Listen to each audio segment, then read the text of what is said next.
Greetings, friends, and welcome to Beast Foundry. My name is Christian, and as usual, I will be your guide today.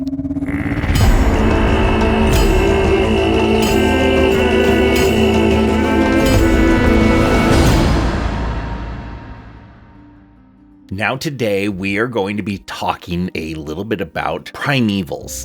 Now in our world of Chandara, there are entities that exist in the world that are ancient, they are unique, they predate the gods themselves, and these are beings of immense godlike power. Now during the course of time, the people of the world used to worship them, but deities showed up and kind of started laying claim to people's souls because the primevals don't actually care about people's souls. They are more interested in the here and now, and they are immortal, and souls are not a big deal to them, unlike gods. So a lot of people shifted their worship over to gods because they were concerned about when they died, what would happen to their soul. So of course, there was this kind of power shift. However, unlike gods, the primevals' power is not based on worshippers. They could have zero worshippers. They are still every bit as powerful as they were, unlike gods. So we have, there's a little bit of a difference between these entities, but over the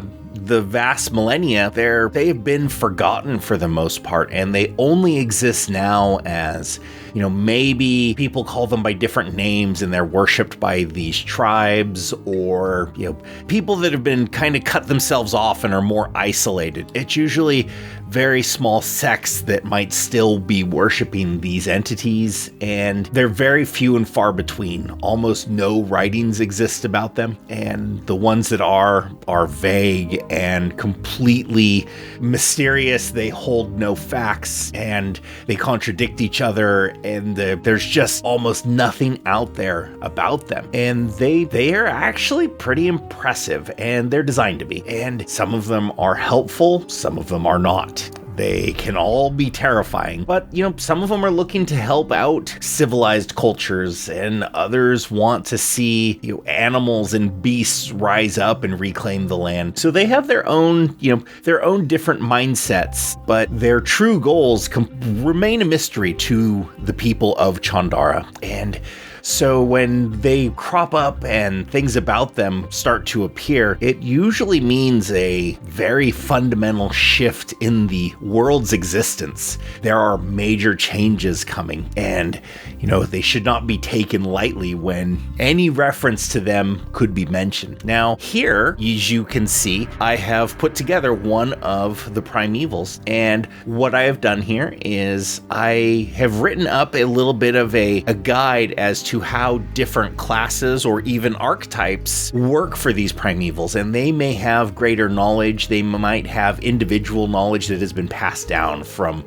generation to generation or master to apprentice. So the way it works is they take all of this information and they just pass it along, but they do not share it unless they find someone else that is pretty much in the know.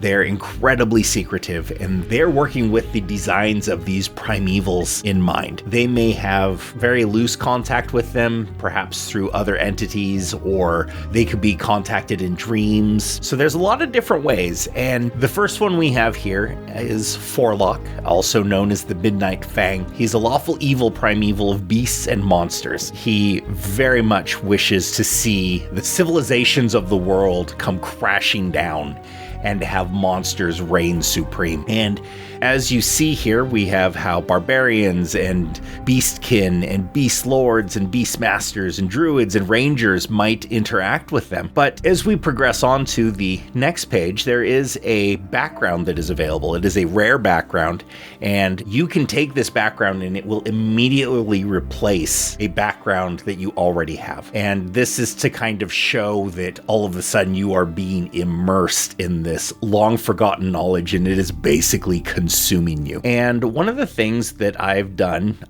as we continue here, we have summoners and witches, but one of the things I did with these is the primevals are all going to function also as witches patrons. I definitely feel that as a class, witches have kind of got the short end of the stick. They have very little to stand out on their own. They have some okay abilities and feats, but at the end of the day, there's not a vast amount of difference between them and sorcerers sorcerers and, even some of your other spellcasters. So I really wanted to give them, some of these Patreons, give them some good story feel to them and how they interact with the world, because that's the witch's strong suit, is their patron is very impacting to them. It is the basis of the class. So you serving that patron, that's what being a witch is all about. And it would make sense that you have some good abilities to assist you. So talking about, we have the Midnight Fang patron. It is of the primal spell list.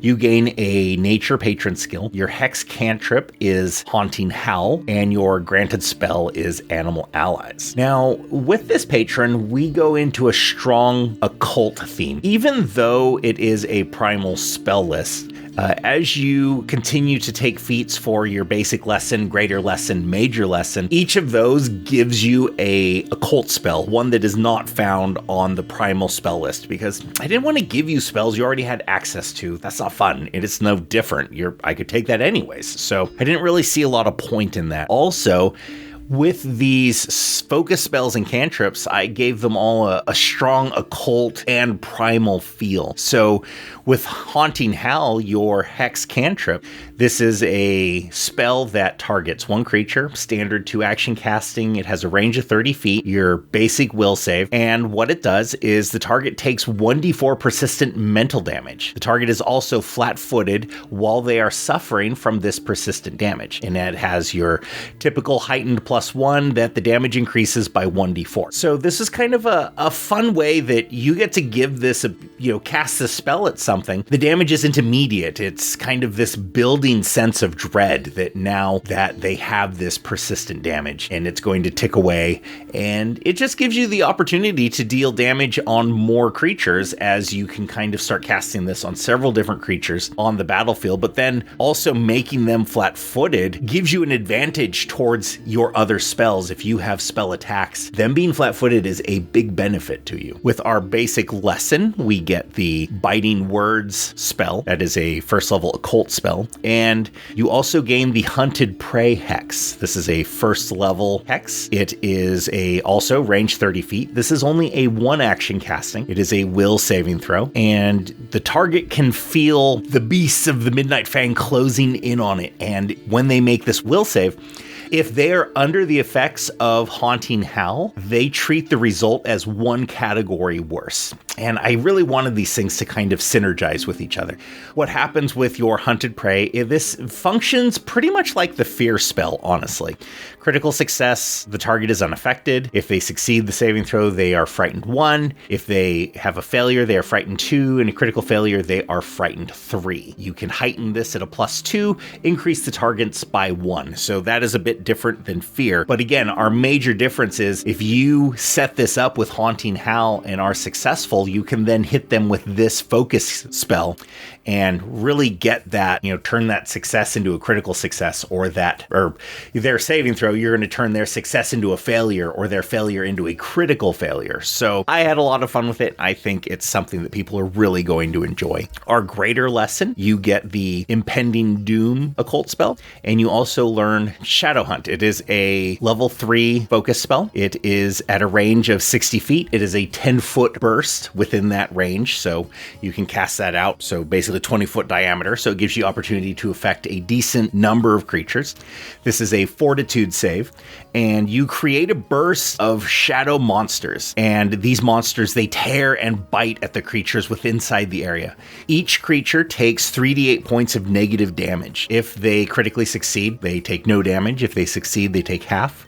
If they fail, they take full damage, and they take 1d8 persistent negative energy damage, and they're frightened 1. Critical failure, double the damage. The target takes 2d8 points of persistent negative energy damage, and they're frightened 2. Now, the heighten on this one's a little different. You have a +1 heighten effect. You increase the base damage by 1d8, and then there is a heighten +2. The persistent damage increases by a d8. So separating those kind of allows the damage to not get too crazy. And last lastly, we have your major lesson. You gain the 5th level spell, Black Tentacles. This is also a cult spell.